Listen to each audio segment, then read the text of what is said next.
Peux-tu te présenter? Moi, je m'appelle Marius Noël. Je suis en deuxième année de formation en bac pro GPN, bac pro GMNF, pardon. C'est un bac pro gestion des milieux naturels et de la faune. Par la suite, j'aimerais continuer en BTS GPN, donc gestion et protection de la nature, et ensuite continuer vers ces choses-là, quoi.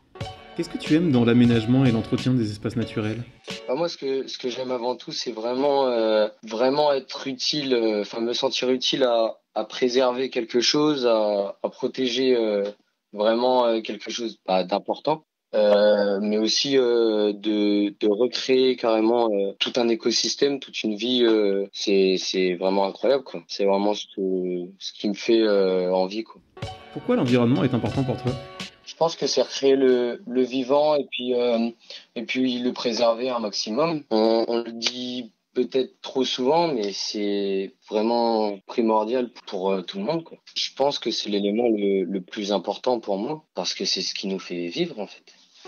Et comment se passent tes études? L'étude se passe en deux parties, donc on a des cours généraux qui restent français, anglais, histoire, pour avoir une base quand même culturelle et être un minimum là-dedans. Et ensuite on a toute une partie pro où là on a beaucoup de protection de l'environnement ou études de terrain, plan de gestion. On travaille beaucoup là-dessus. Puis voilà, on a beaucoup de cours. On a aussi des interventions. On a des travaux pratiques aussi pour l'aménagement de terrain ou pour plusieurs choses. Mais voilà, ça se passe un peu comme ça. Et ce que tu aimes moins? J'aime beaucoup plus la théorie que la pratique en ce moment. Enfin, la pratique est beaucoup plus visée vers du bûcheronnage ou du paysagisme ou beaucoup de choses comme ça. Et c'est pas forcément ce qui m'intéresse en fait. C'est plutôt apprendre sur l'environnement, apprendre sur les espèces, la faunistique, la floristique. Tout ça, c'est vraiment ce qui m'intéresse le plus. Pourquoi? Je je sais pas, je trouve ça juste incroyable de voir comment une espèce évolue, de voir comment évolue tout un écosystème, de voir toutes ces choses-là. Je pense que ouais, ça m'intéresse depuis que je suis tout petit, c'est un peu inné, quoi. Si tu avais un petit geste simple du quotidien à recommander pour préserver la biodiversité, ce serait quoi? Déjà, ça serait de regarder autour de soi, je pense, parce que on est beaucoup trop focalisé sur nous et nous, les humains, et on regarde pas assez autour de nous, on voit pas assez que le monde se dégrade de plus en plus, même si on le dit tout le temps, c'est rentré un peu dans une banalité, et je pense que ça serait ouais, regarder déjà, s'informer sur ce qui se passe vraiment en ce moment et que ouais, faut changer ça au plus vite possible, même si c'est presque déjà trop tard, quoi. Après, bien sûr, il y a il y a des gestes à adopter qui sont très simples et qu'on répète tous les jours maintenant. Donc, le tri des déchets ou éviter de polluer juste en balançant nos déchets par terre, quoi. Mais c'est des choses qu'on dit déjà et que je pense qui rentrent de plus en plus dans le quotidien des personnes. Donc, ça, c'est un point positif quand même. Je pense que à force de répéter, ça devient un quotidien. Aujourd'hui, juste, je prends un exemple simple triez vos déchets. Aujourd'hui, c'est rentré vraiment dans le quotidien. Tout le monde ou presque tout le monde chez soi a sa poubelle jaune, sa poubelle noire, voilà. Donc, je trouve que oui, à force de répéter les choses, on arrive à faire quelque chose, effectivement. D'où te vient cet intérêt pour l'environnement? Je pense que c'est arrivé parce que, c'est une sorte de j'ai pas le choix que je me suis dit. C'est-à-dire que j'ai commencé des études générales et je me suis dit, c'est bien, mais si j'ai pas la terre pour vivre, je ne peux pas vivre. Donc, je, ouais, une sorte de j'ai pas le choix à aller vers là parce que si on ne préserve pas l'environnement, qui va le faire pour nous? Ça a l'air d'être un sujet important pour toi. Ouais, je pense que ouais, plus je grandis et plus je me rends compte avec les informations, les médias, que plus en plus, la Terre est très, très, très, très dégradée et que beaucoup de choses impactent l'environnement. Et ouais, c'était comme une envie d'agir, de me dire que moi, au moins, j'aurais contribué à essayer de faire quelque chose. Je pense que c'est un peu un sentiment égoïste aussi de ma part, de se dire que ouais, moi, j'aurais essayé quelque chose de moins et j'aurais pas resté ici les bras croisés. C'est un peu quand même pour ma conscience, je pense. Et comment as-tu vécu l'année 2020?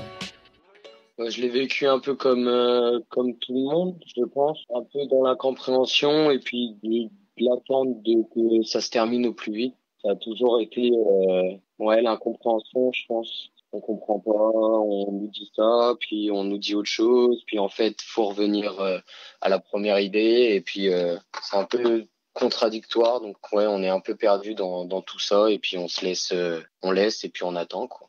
Je pense que j'ai vécu un peu comme ça. Et pour l'environnement, comment ça se passe dans ce contexte sanitaire? On a pu voir pendant cette période de confinement total, l'environnement reprenait ses droits et se portait mieux en fait sans l'humain, quoi. Et ça a été assez dur de comprendre ça, enfin, de voir ça. Ça a été quand même dur de se dire que bah, la Terre se porte mieux sans nous, mais c'est effectivement le cas qu'on a pu voir ça en fait. On a pu voir que en fait sans nous la Terre se porte mieux et que c'est nous qui gênons toute la biosphère en fait. As-tu un conseil à donner à celles et ceux qui veulent agir pour l'environnement? Je pense que si du jour au lendemain quelqu'un a vraiment envie d'agir, faut qu'il agisse sur tout son quotidien, qu'il change tout son quotidien, ça c'est sûr et certain parce que c'est changer radicalement, je pense. Mais j'ai pas de conseils précis à donner. Finalement, pour toi, c'est davantage un ensemble d'actions à mener plutôt que des petites actions? Exactement. C'est ouais un ensemble d'actions. Je pense que quelqu'un qui veut vraiment agir pour l'environnement doit faire cet ensemble d'actions et pas se focaliser sur dire voilà moi je trie mes déchets donc c'est bon j'agis pour l'environnement c'est pas assez c'est plus assez. Je pense qu'il faut changer toute la façon de vivre enfin de vivre aujourd'hui parce qu'elle est pas bonne et elle est nocive pour la terre en fait. Y a-t-il des choses que tu aimerais voir changer à plus large échelle? Par exemple, l'utilisation des énergies fossiles, qui sont une grande question de à chaque fois, oui, tout le monde sait aujourd'hui que les énergies fossiles, bah voilà, lâchent énormément de CO2 dans l'atmosphère. Et en plus de ça, bah, elles sont fossiles, donc non renouvelables. Tout le monde le sait, mais personne veut se mettre dans le fait est que il faut passer radicalement aux énergies renouvelables. Après, je sais que c'est compliqué au niveau mondial de changer notre énergie d'aujourd'hui, mais je pense que le plus important aujourd'hui, ça serait la diminution de ces énergies fossiles et l'augmentation de l'énergie renouvelable. En fait. Ça serait la première chose à faire et qui est déjà en train de se passer de plus en plus, mais c'est pas assez encore une fois. Quoi. Ouais, je pense oui, c'est complètement ça parce que nous on vit avec notre énergie, voilà. Si on n'a plus cette énergie-là, on ne fait plus rien. Donc aujourd'hui, on a trouvé une solution à ces énergies fossiles qui sont toutes les énergies renouvelables. Mais voilà, après, faut changer petit à petit, se pencher de plus en plus vers ces énergies qui, elles, sont propres à la Terre. Mais voilà, c'est toujours compliqué de faire réagir les gens là-dessus, quoi. Parce qu'il y a toute une économie derrière qui est pas envisageable qu'elle s'écroule quoi c'est ouais c'est ça.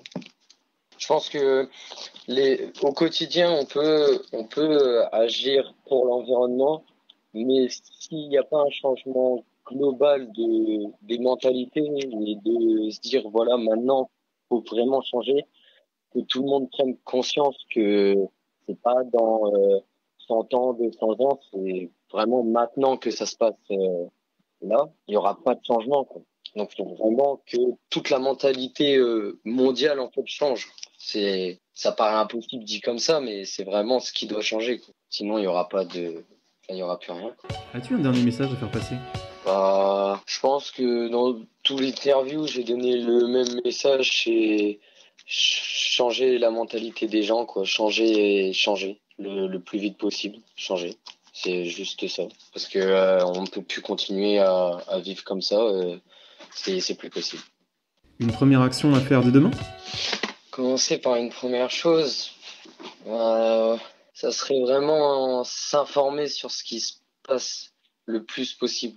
Parce que je pense que une fois les personnes sensibilisées, informées, là, elles feront un tas d'actions écologiques et qui préserveront l'environnement. Mais avant ça, on peut pas se dire je vais faire ça sans savoir pourquoi on va le faire en fait. Donc je pense que ça passe vraiment par l'information, la sensibilisation des personnes. Ça reste toujours un peu le même message, mais pour moi je pense que c'est vraiment le point primordial à avoir. Le plus possible, à observer ce qui se passe à son échelle et ce qui se passe dans le monde aussi.